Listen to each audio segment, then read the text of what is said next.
Hello, इस video में हम बात करेंगे डीएनए के बारे में। डीएनए डीऑक्सीराइबोन्यूक्लिक एसिड इसका फुल फॉर्म है और इसका ऐसा नाम क्यों पड़ा वो भी बहुत सारी इन्फॉर्मेशन इसके बारे में, लेकिन हम कुछ नॉर्मल इन्फॉर्मेशन पढ़ेंगे वाटसन एंड क्रिक मॉडल के ऊपर। वाटसन एंड क्रिक मॉडल आगे आप देख लेना अपने हिसाब से। वाटसन एंड क्रिक मॉडल की बात कर रहे हैं यहाँ पर, और उन्होंने क्या क्या बहुत सारे एक्सपेरिमेंट किए थे इसके बीच में, उन्होंने बहुत सारे स्टेटमेंट अपनी थ्योरी में दिए थे जो एक डीएनए के अंदर होते हैं। जो उन्होंने अपना मॉडल तैयार किया था तो उसमें क्या बताया कि ऐसा डीएनए होता है, किस टाइप का डीएनए होता है, उसकी जानकारी हम इसमें वीडियो में लेंगे।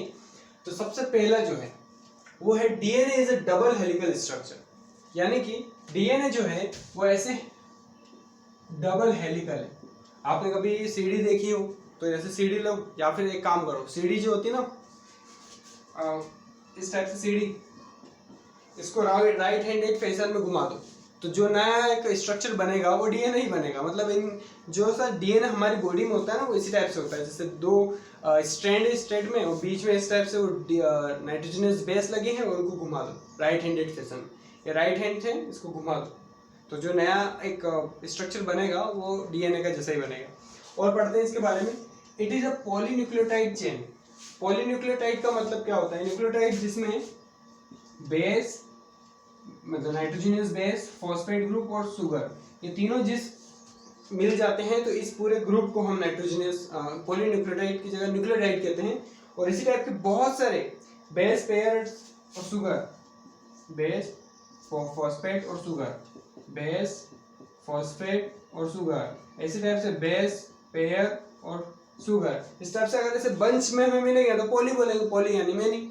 ऐसे बहुत सारे बेस, पेयर और शुगर मिलके हम क्या बोलते हैं? पॉलीन्यूक्लियोटाइड। लेकिन उन सबका एक सीक्वेंस है, कैसे लगते हैं वो हम आगे स्ट्रक्चर में देखेंगे।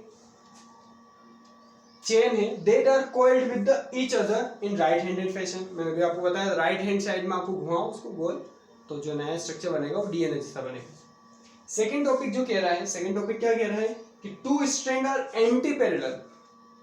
पैरेलल तो सुना होगा आपने, लेकिन एंटी पैरेलल क्या है? तो पैरेलल की बात बता दूं मैं आपको। जैसे पैरेलल में क्या होता है, जैसे रेल की पटरी है, ये दोनों पैरेलल है। लेकिन एंटी पैरेलल कैसे? अगर मान लेते ये 1 है, ये 2 है, ये 1 है और ये 2 है तो दोनों पैरेलल।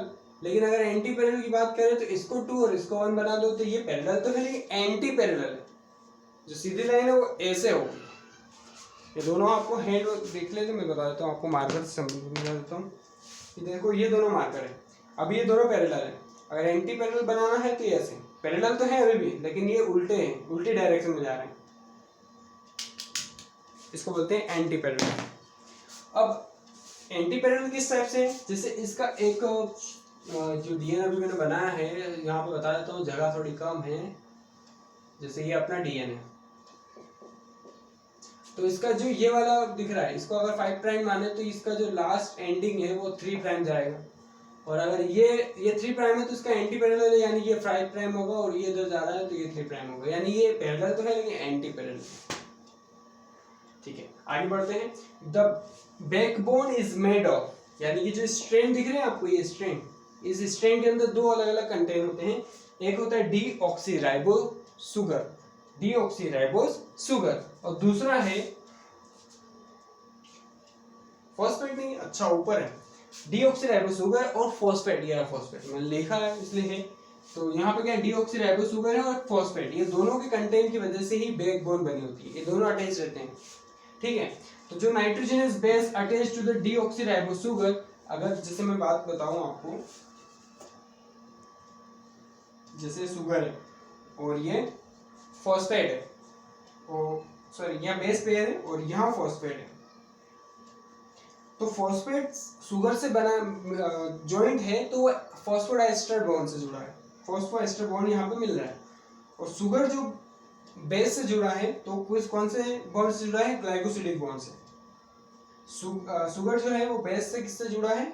ग्लाइकोसिडिक बॉन्ड से। ये लिखा हुआ है nitrogenous base attach, nitrogenous base यानी नाइट्रोजनस बेस किससे अटैच हो रहा है? डीऑक्सीराइबोस शुगर, यानी ये डीऑक्सी, एक ऑक्सीजन की वैल्यू कम होती है इसमें, इसलिए इसको डीऑक्सी बोलते हैं। और ये कंबाइन होता है कौन से बॉन्ड की वजह से? ग्लाइकोसिडिक बॉन्ड की वजह से। Nitrogen bases of two strand joint with the hydrogen bond. अब यहाँ पे ध्यान से समझिएगा, यहाँ पे मैं नाइट्रोजनस की बात कर रहा हूँ, यानी नाइट्रोजन क्या बात समझा रहा हूँ, इससे यहाँ सोचते हैं इसको। ये दो स्ट्रैंड ले लिए मैंने, इसको डीएनए को खोल लिया, तो इस स्ट्रैंड में आपको शुगर भी मिल रही है और फॉस्फेट भी मिल रहा है। किस फॉर्म में? इस फॉर्म में। ये दोनों मिलके हम एक स्ट्रैंड बना रहे हैं, मतलब ये मान लेते हैं ये पूरी मिलके पूरी एक स्ट्रैंड बन गई, ये बिल्कुल पूरी एक स्ट्रैंड बन गई। इसमें फॉस्फेट भी है और शुगर भी है, और ये किससे कनेक्ट है? बेस से। फॉर विच बॉन्ड से जुड़े हुए हैं? ग्लाइकोसिडिक बॉन्ड से। तो यहाँ पे ये दोनों जुड़ गए हैं। अब यहाँ पे ये बता रहे हैं हाइड्रोजन बॉन्ड कहाँ होता है, तो देखो ये है बेस पेयर, तो अगर ये दूसरा बॉन्ड है तो यहाँ पे भी फॉस्फेट और शुगर होगा, तो उधर भी बेस पेयर होगा। ऐसे यहाँ पे भी फॉस्फेट शुगर और यहाँ बेस, फॉस्फेट शुगर बेस, इधर दोनों तरफ होंगी। तो बीच के जो दोनों बेस पेयर हैं ये किससे जुड़े हुए हैं? ये हाइड्रोजन बॉन्ड से जुड़े हुए हैं, यानी कि यहाँ बीच में हाइड्रोजन बॉन्ड और हाइड्रोजन। अब बेस पेयर की बात हो ही गई है तो हमें कुछ नाम भी याद रखना है, जैसे 4 तरह के नाइट्रोजनस बेस बनाए गए हैं और ग्रुप इनका जो है प्यूरिन और पेरिमिडिन बनाए गए हैं। उसके बारे में बाद में डिस्कस करेंगे, अभी सिर्फ नॉर्मल डिस्कशन अपन कर रहे हैं कि जिससे वीडियो हमारा बड़ा ना हो, जल्दी से जल्दी कॉन्सेप्ट समझ में आए। तो adenine, guanine, thymine, cytosine, adenine, guanine, thymine, cytosine, ये 4 नाम है नाइट्रोजनस बेस के, यानी कि एडेनिन हमेशा थायमिन के साथ ज्वाइंट होगा, ग्वानिन हमेशा साइटोसिन के साथ ज्वाइन होगा, और एडेनिन थायमिन से डबल बॉन्ड हाइड्रोजन के 2 बॉन्ड से जुड़ेगा, और ग्वानिन और साइटोसिन हाइड्रोजन के 3 बॉन्ड से जुड़ेगा। ये याद रखना आपको, ठीक है। अब यहाँ का कुछ स्ट्रक्चर में कुछ बताया हमने, एक छोटी सी मेजरमेंट उन्होंने माइक्रोमीटर के अंदर निकाली है। तो जब डीएनए का डायमीटर पूछा जाए तो 20 नैनोमीटर बताना है आपको, और बेसिस आपको पूछना है कि एक बेस दूसरे बेस से कितना दूर है एक बेस दूसरे बेस से कितना दूरी बना के रखा है, तो वहाँ बताना है 0.34 नैनोमीटर की डिस्टेंस में है। और 10 बेस मिलेंगे आपको, नॉर्मली 10 बेस पेयर मिलेंगे आपको पर टर्न। अगर यहाँ पे देख लेते हैं, ये पहला टर्न यहाँ से लगा, ये पहला टर्न, इस पूरे टर्न के बीच में आपको कितनी बेस पेयरिंग मिलेगी? 10 बेस पेयरिंग। कितने टर्न मिलेंगे? एक टर्न में कितना बेस पेयरिंग मिलेगी? 10 बेस पेयरिंग। तो यही कुछ कॉन्सेप्ट था वाटसन एंड क्रिक मॉडल के अकॉर्डिंग, और इसमें हम और इन्फॉर्मेशन लेते हैं कि किस टाइप से डीएनए बना होता है। ये सारी इन्फॉर्मेशन क्लियर होगी। जैसे ये है फॉस्फेट, ये है शुगर, ये एस्टर बॉन्ड से जुड़े हुए हैं। अब यहाँ पर ये जुड़े हैं बेस से, किस बॉन्ड से जुड़े हुए हैं? ग्लाइकोसिडिक बॉन्ड से। तो ये तो हो गई हमारी एक स्ट्रैंड, ये हमारी एक स्ट्रैंड है। अब इसके सामने एक और स्ट्रैंड होगी, तो उसमें भी क्या होगा?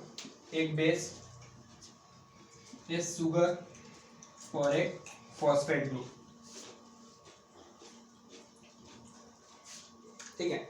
अब यहाँ पे ध्यान रखिएगा कि अब जो नया नेक्स्ट जो बेस, अब यहाँ पे मैं थोड़ा सर्कल भी कर देता हूँ इसको अच्छा बताने के लिए, ये इससे कनेक्ट है और ये इससे कनेक्ट है। अब यहाँ पर अगर एक और आ जाए बेस, यानी पॉलीन्यूक्लियोटाइड चेन मैंने अभी आपको बताया, ये पॉलीन्यूक्लियोटाइड चेन, तो ये न्यूक्लियोटाइड है, इसी टाइप के और न्यूक्लियोटाइड आएंगे, तो यहाँ पे भी क्या आएगा?